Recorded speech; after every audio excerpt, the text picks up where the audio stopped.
I tried to record this on YouTube, and for some reason when I record on YouTube, I don't have any sound. So let's try this again. Had something weighing heavily on me, and to start off with, I'm crazy, but I'm not recognizing reality crazy.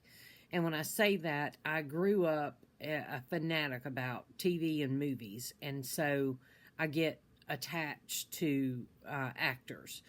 They're not like heroes or icons, but then again, the icon part is kind of true for me.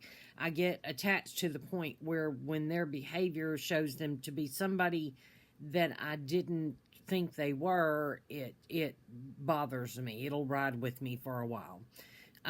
Would never stalk anybody or anything like that, but I do get attached to them. So, with all that said, also, when I was a child, I was hurt by a family member, my step-grandfather, who hurt several young girls in the family in that way. And I was raised in a way that you didn't talk about things like that. So all the threats that were made seemed like real possibilities. So I didn't tell until I was 28 years old. And I was put in a position where I was not being forced, but strongly urged to go and visit him. And I was like, no. And when I told why, in my immediate family, it was a blow up. Like, it wouldn't surprise me if his children don't know about it. The ones I pray that were not hurt by him. But regardless, it made me super sensitive to when women or children come forth and say, hey, this has happened. I heavily believe, because of my own history, but I'm also, I have an inquisitive mind, and I like to see things tidied up. I like to see things fair. And so when the news came out about Armie Hammer, who's an actor, I was not particularly attached to him, had not gotten connected to any of his movies or shows or whatever, but I was aware, and because the news was so freaky, he's a cannibal and all this stuff, I paid attention, and I thought, what a monster. And honestly, have not put a lot of thought into it since, unless the cannibal thing came out in some other context, because I listened to and watch a lot of horror type stuff. So anyway, I was doing my thing on YouTube a couple days ago, and I came across a Piers Morgan interview with him. And it never crossed my mind to think what happened with his case. I didn't remember any criminal, sentencing, anything like that. And that should have been a red flag for me, but just never thought about it again because he was not important to me. And he, in this interview, it came out that the girl that accused him of hurting her, she had this tremendous female advocate attorney that had helped many other women get their cases sorted out, and that attorney dropped her along the way. That should have been a red flag. The second thing was that she would not go under oath to tell what her accusation was, even though she had gone very public to the media about what happened to her. But when it came time that criminal charges could be pressed if it was found out that she was not telling the truth, she's like, oh, no, I don't want to get involved in that. And he was having an affair with this woman for a number of months, and they communicated on Facebook Messenger, and he would delete the messages immediately because he was married and trying to get rid of the trail, paper trail. And well, because he was being criminally investigated for this, they subpoenaed the records of Messenger, and they have not made those messages public. However, he stated that the incident that she's referring to, that she was involved in the planning of that incident, it was just their kink. And I have to assume because her attorney dropped her, she wouldn't go under oath. And then her attorney reached out to his attorney and said, for, hey, a little less than $10 million, we'll go away. So it really, and the criminal case was completely dropped after these records came forth. So you have to assume from those things, logically, that they probably proved that he was telling the truth, that she was aware and involved in the planning and all that kind of stuff. So I felt bad because I thought, man, this man lost everything. I mean, he was being considered to be the next James Bond. And now he can't get work in the industry to save his life. And in this interview of his, they showed a clip of Piers Morgan interviewing Kevin Spacey. Now, Kevin Spacey is a different story. I have always been a huge fan, and I was extremely upset when the allegations came out about him. Disappointed, heartbroken over it. I just hated it because he was one of my favorites. He was up there with Robin Williams as far as actors that I felt strongly about. And so after I watched this Armie Hammer one, I went on to search for the Kevin Spacey one. Again, even though I was connected with him, I was so outdone with him because of the allegations. It made me think I'm a huge Mel Gibson fan, and when all of his racist crap came out, when he got pulled over for a DUI or whatever, it ruined him for me. And I've seen Dances with Wolves, Kevin Costner.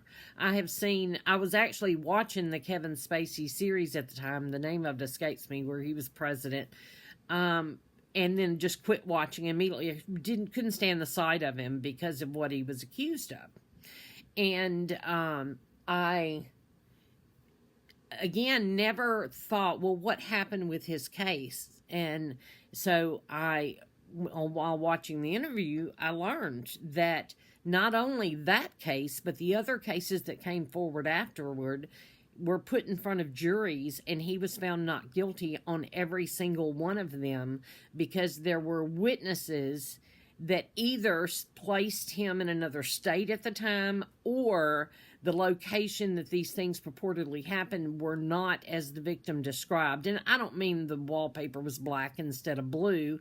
I mean, like, there were no rooms like that on that floor, or the location was not what this person recalled, and any of them. He was proven not guilty on all of them. Yet, we haven't heard from him in 7 years. And this is somebody who won 2 Academy Awards. And I know I'm talking about movie stars, and that shouldn't be important, but they're human. And because of my history, I've always, like I said, I've leaned heavily toward the victims. However, back in the early 90s, my mom and I watched a 60 Minutes episode or something about this girl in college. And she had babysat for this family when she was younger, and they had a couple of young children. And when she came back from college, they said, hey, would you watch the kids in our home, when we go out on dates or even while we're at work? And so she spent a great deal of time kind of being a nanny to these children. And somewhere along the line, they bring this young girl to the doctor, their daughter, and something comes up about potential abuse. And that type of abuse. And so they sit the little girl down, the parents do, and say, hey, has anybody ever touched you down there? And she thinks about it, and she goes, well, yeah, Aaron. And that's this girl in college. They contact the police. They have this girl arrested. She is unable to go back to college because she's incarcerated or facing this trial. She goes through the ruining of her life to find out that literally, because she bathed the children, she had bathed them in all areas of their body. So yes, she had touched this child, but not inappropriately. And that's very difficult to explain to a really young child what crosses the line there, because in your mind you're thinking nobody should be touching them there. But if you've entrusted someone to bathe your children, then that's going to happen. You hope obviously that there's nothing inappropriate going on, but when you bathe a child, you bathe every crack and crevice. So come to find out, that's what it was about. This girl's life was ruined over nothing, and it just stuck with me because to be that monster, to be accused of being that monster is, and then to not be, it to me has to be just the worst thing. That's just god awful. And so it always stuck with me that this girl had gone through this, and then I'm finding out that these two people, because I never followed up, and who am I? Who cares? But I do care, because in my mind, these people have been guilty because I heard the accusation, and I lean heavily toward the victim statements in most of these sorts of accusations because of my own past. So I learned that neither one of these guys were guilty of what they were being accused of, but they've lost their whole careers over it. Nobody will touch them now. And it makes me sick, especially with Kevin Spacey. I mean, if you've never seen The Usual Suspects, you should watch it. It's a tremendous movie.